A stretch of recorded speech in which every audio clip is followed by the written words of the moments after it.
I have seen too many people brush off tight shoes, shiny skin at the ankles, and feet that feel oddly cold as the ordinary tax of age. And that small mistake is how a struggling heart learns to whisper while we are not listening. I want you to try one simple habit while you stay with me. Lie back for a few minutes. Lift your calves on 2 soft pillows. Breathe slowly, and notice what changes. If the pressure around the ankles eases and the shoes feel looser afterward, that gentle shift is your body hinting that fluid is pooling in the tissues and that the pump at the center of your chest may be falling behind. I am not here to frighten you. I am here as someone who has watched countless families regain their footing by catching the quiet signs early, and I want you to have the same chance today. Heart failure does not always arrive with a dramatic squeeze in the chest. More often, it shows up in slower circulation to the legs and feet, where gravity quietly holds fluid down low and the skin begins to look stretched and glassy. When the heart cannot push strongly enough, pressure builds in the veins, and water seeps out into the soft layers around the ankles. That is why socks might leave deeper tracks by evening, and why feet that felt fine at breakfast now feel stiff and heavy by dinner. Clinicians look for a simple clue called pitting, which means a fingertip pressed into the swollen area leaves a little valley that takes a moment to rise back, and if you notice that on both sides late in the day, it deserves your attention. Another sign I listen for is a story that starts with cold toes and pale color that does not warm quickly with gentle movement, because a tired pump shunts blood toward the vital organs first, and the far ends of the body wait at the back of the line. I know this sounds technical, but the truth is straightforward. Your legs are a living barometer of how well the heart is keeping up. A pattern of swelling that grows from morning to night, looseness after a brief leg elevation, and that soft imprint from a fingertip together paint a picture that should never be brushed aside as age or long hours on your feet. The good news is that small steps taken early change the arc of this story. Lifting the legs for a couple of minutes when you rest, paying attention to how the ankles feel at waking and again after supper, and keeping a simple record of how your shoes fit across a week give your clinician exactly the kind of clues that lead to timely care. These are not cures. They are signals, and signals are how we steer in time.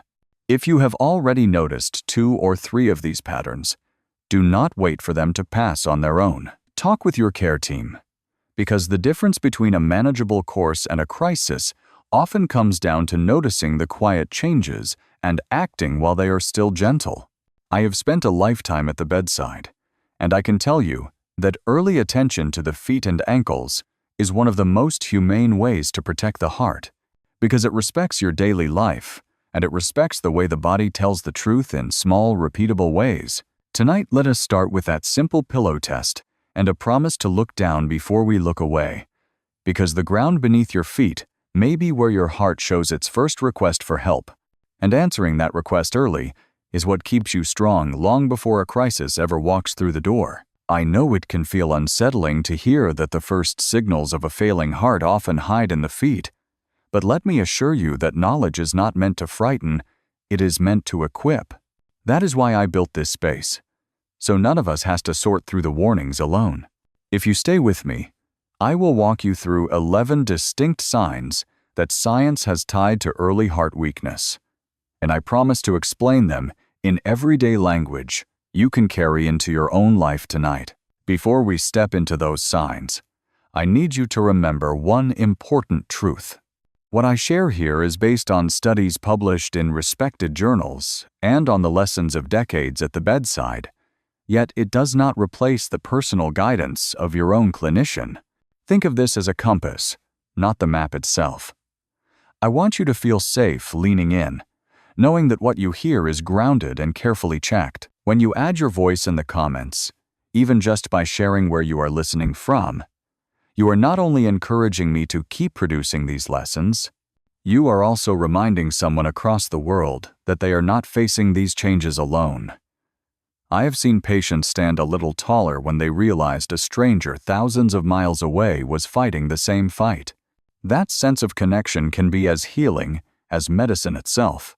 So stay with me, because in the next breaths, we are about to uncover the first of those 11 quiet signals, beginning right where gravity holds the heaviest burden, at your ankles. Let me begin with the ankles, because that is where gravity does its quiet work. I have lost count of how many times I have met someone who thought their shoes were shrinking, only to realize the heart was letting fluid drift into the tissues. Swelling that grows as the day passes, leaving marks from socks that dig in deeper by evening, is not just an annoyance. It is one of the earliest whispers of heart weakness. Try pressing a fingertip gently into that puffiness at night. If it leaves a small valley that lingers, that is what we call pitting, and it deserves a note in your daily journal. I once cared for a retired teacher who swore the only thing wrong with her was standing too long at choir practice, until her feet revealed the truth long before her chest ever did. The next clue often appears as a chill you cannot shake. When the pump of the heart cannot keep pace, blood is shunted toward the brain, lungs, and kidneys, leaving the far ends of the body waiting. Feet that stay cold even under warm socks, that refuse to pink up after a walk across the room, are not just about winter weather. They are your circulation begging for attention. My suggestion is simple. Each evening, hold your bare feet in your hands for a moment. Notice if warmth returns quickly or if they remain stubbornly cool. That simple ritual tells you more than a thermometer ever could. In some patients, the skin itself begins to change, turning dusky or bluish around the toes and ankles. It is a shade born of blood moving too slowly and tissues extracting every drop of oxygen they can. I once traced that color in an old farmer who laughed about it until I showed him the published evidence that such cyanosis is a red flag for heart failure. If your mirror shows you that dusky tone, it is worth writing down the time of day and showing it to your clinician.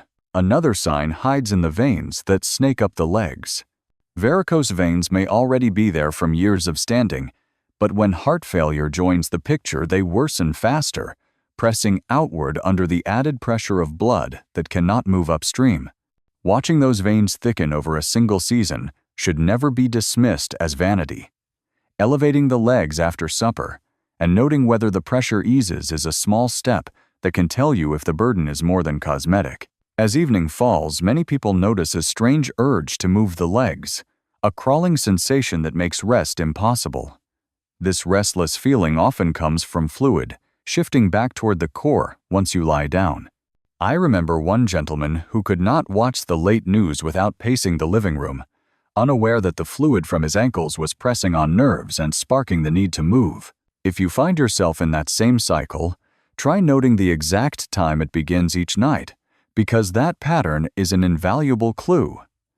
Muscle cramps or pain while walking are another cry for help. Legs that once carried you through the grocery store now tighten and burn halfway down the aisle. The reason is simple. A weakened heart cannot deliver enough oxygen-rich blood during exertion, forcing muscles to rely on backup chemistry that leaves lactic acid behind. Next time you walk, pay attention to whether pain eases quickly at rest. That detail matters. The skin also speaks in its own language. When stretched by fluid, it becomes shiny, fragile, and prone to breakdown.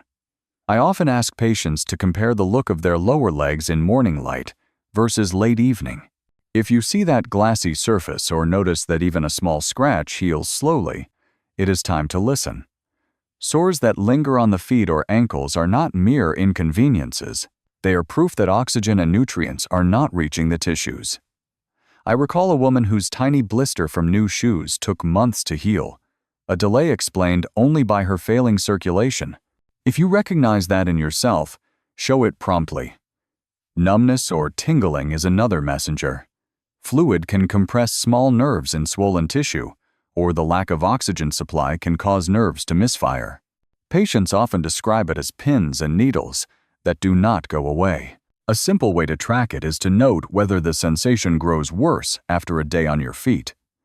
And finally, watch for sudden weight gain that makes the scale jump several pounds in a single week.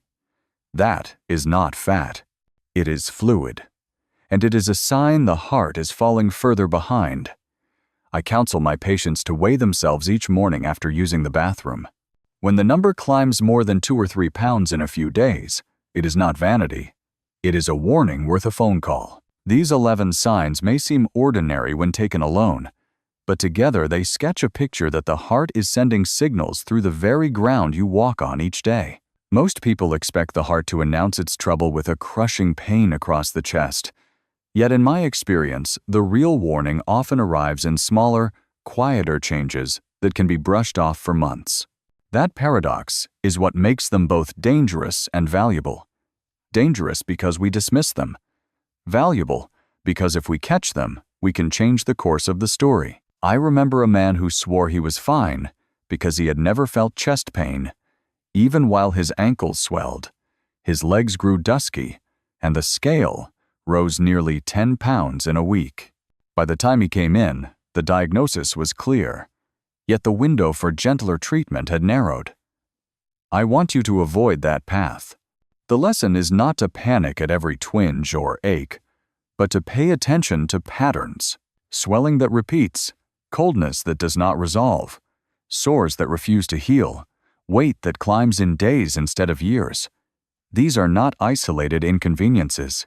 Together, they form a language the heart uses when words fail. My advice is simple. Choose 3 observations from tonight.